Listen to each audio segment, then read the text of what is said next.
we'll go back to the Big Ten. What did you think of the Fickell hiring?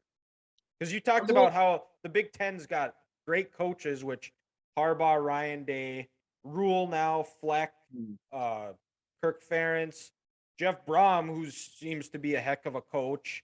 sure. Uh, just Brett Bielema seems to be having things going as well as you could ask for Illinois football.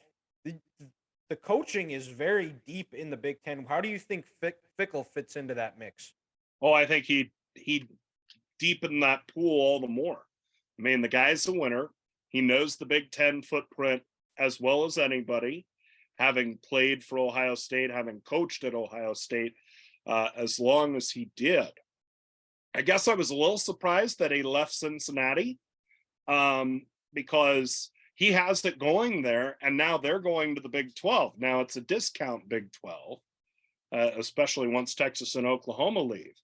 But he has it going at Cincinnati to where he could move into the Big 12 and be pretty prominent. But I think he's anticipating what we're all anticipating, which is sort of a split of college football, where the Big 10, the SEC, and then a few other programs that get life rafts are going to an upper echelon.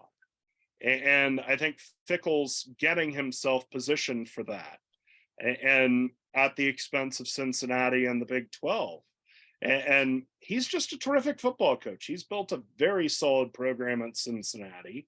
And the fact that he goes to Wisconsin, where they've had a tradition of winning, where they have an expectation of winning. The hire also tells me, by the way, that Wisconsin's willing to spend a little more on football. They've had kind of a weird dichotomy there about not wanting to spend on football, even though they've been good at it. And the Fickell hiring tells me, one, they're willing to spend on a head coach, and two, they're willing to spend on an assistant coach pool that would attract him. And they've had lots of assistants leave there. So I think Fickell's hiring to Wisconsin only steps up what's already probably the best coach league in the country. It's not the best talent league in the country, but it's the best coach league without question. Yeah. Well, and the thing with Wisconsin too, where they're willing to spend money, which didn't make sense when their AD was the best coach that their football program has ever had, in Barry Alvarez. And then you look at, like, they've had just some kind of weird coaching situations where it seemed like they had coaches that were really had things rolling, and then they would leave to take other jobs, whether, Bielema going to Arkansas, and then I think was it Gary Anderson that was after him. Gary Anderson. He went to Oregon State, and then I can't remember who was after him, left for a different job as well, and then Dave Aranda was on the Wisconsin staff and left as an assistant coach. I think Paul Christ was right after Anderson. Mm-hmm. Okay, yeah, but yeah, I think the interesting part about having a former coach as an AD, and we saw this some with Tom Osborne, he was very supportive of Bo Pelini in terms of what he said, and he would support him.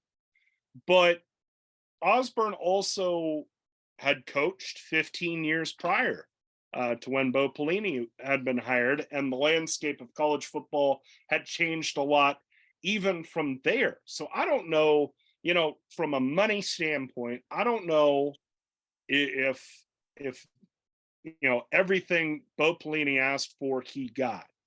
But I can't speak for certain that he didn't get anything, right? But it's just such a different landscape in college football. Things change so rapidly in a 10-year span, in a 5-year span, even in the span, as I mentioned, that Matt Rhule was in the NFL 3 years with the NIL, with the COVID year. So how that pertains to Wisconsin and Barry Alvarez is the fact that Barry probably thought to himself and said, well, I didn't have this, that, or the other thing when I was coaching, and turns out I won Rose Bowls and got to Pasadena quite a bit. Why do you need it? And then I think that is folded in with a fairly restrictive academic culture at Wisconsin. I think they pride themselves on being a public school, one of the best public universities in the country. And the real world football impact of that is they're reluctant to take transfers. They took Russell Wilson and they've took others, but it's tough to get a transfer there.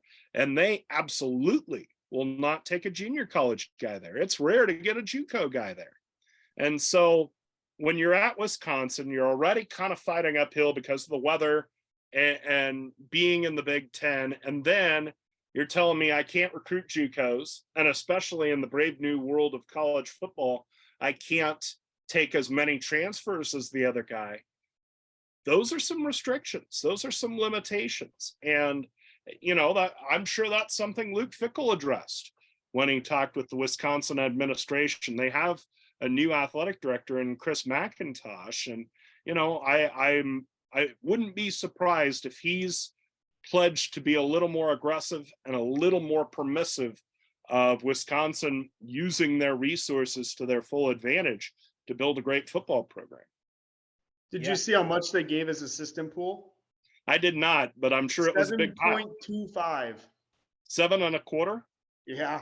Oof. Yeah, that sounds right. I mean, the talk has been that Jim Leonard could possibly stay there, especially after not getting the head coach job. It would take a pretty big check with 2 commas in it and probably a crooked number on the side of the first one to keep him.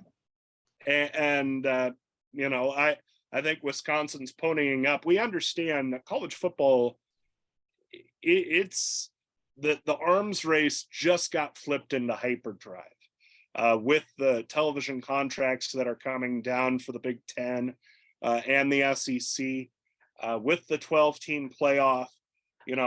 We've kicked everything into hyperdrive. And, a program like Wisconsin has to sit there and say, are we going to be a big time football program? Nebraska, just the same. Everybody, Iowa, Minnesota, Illinois, on down the list. Are we going to try to compete at a high level? And I think Wisconsin has understood that that's going to take a little greater commitment than they're used to. Yeah. And then you guys got any other questions for Nate? Just one quick one, Nate. Kind of the one weird stat or one negative you'll find from Rhule's hiring was his record against ranked teams, 0-11. Has that about over this last week and a half, or is it more or less we're still in the honeymoon stage? Look what he's done at 2 programs. We trust him. He'll get that win against a ranked opponent. Well, I don't think that it's been too big a negative. It has been brought up, don't get me wrong. And people have discussed it. I think that statistic gets tempered by the idea, okay, how many times was he favored? How many times did he have a superior talent pool to the other team? And I mean, if you're running into Oklahoma, you're running into Texas, and I would suspect a lot of those 11 losses are against them. The odds are not good for you. So I don't think people are too troubled by it. They're aware of it. But I think that right now for Nebraska football, that's a secondary concern.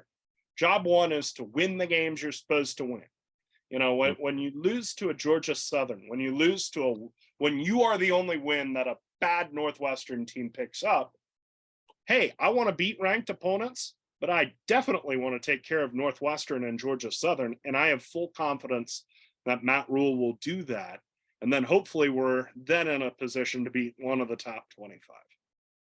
Yeah, well, and the other part of it too is you have to go look at what Baylor was when he walked into that job, because that was a program on the doorstep of almost getting the death penalty, almost being just from what happened with the whole Art Ryle scandal. And then Temple, I think there might have been some they had some stuff going on there as well where they had some NCAA violation. I'm not positive, but I mean, he built those programs from the ground up. Yeah. So, and I mean, Baylor was playing in a Sugar Bowl within 3 years. And I mean, Art Briles, that whole crew had run that. Yes, they had built them up, but they had also left it in shambles. And so like I said, I'm not troubled by his struggles against ranked opponents.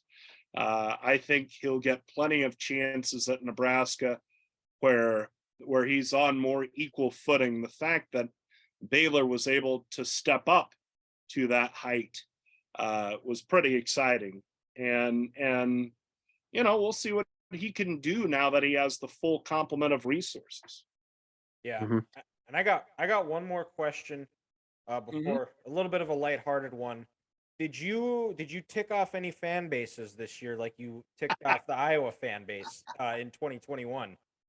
Well, there were some Husker fans grumbling about me. We were struggling on third down. So, no, the third down thing kind of took on a life of its own when we couldn't complain about the team as much just because they were struggling as much as they were. It was just kind of a foregone conclusion. So, didn't tick off any opposing fan bases, didn't tick off any other coaches, which disappointed me. God, I enjoyed that when I was getting tweets that was in Ferentz's ears, even though I think it was our music guy who was really bugging Ferentz. But can you share like kind of the story of that?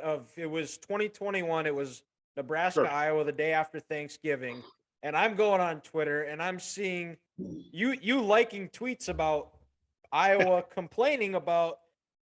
Well, yeah, early in the game, the Iowa coaches called a timeout when they had an offensive third down because, like at a lot of stadiums, Nebraska plays loud music after a second down, leading into a third down. And last year, I added an elongated third down, so I would call second down.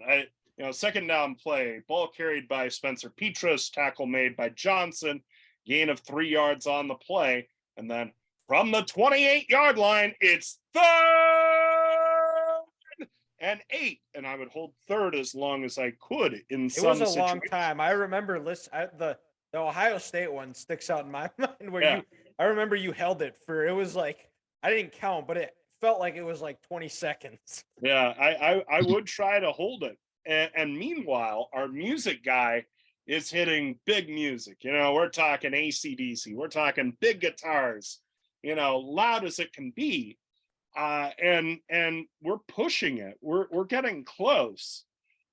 I think he was going right up to when the center was coming over the football. And you're supposed to cut all artificial noise when the center actually gets over the ball, puts his hand on it, and prepares to snap it. And I think we were still on the right side of that, but we were close. And I think in a bit of gamesmanship, Kirk Ferentz was trying to cut that earlier.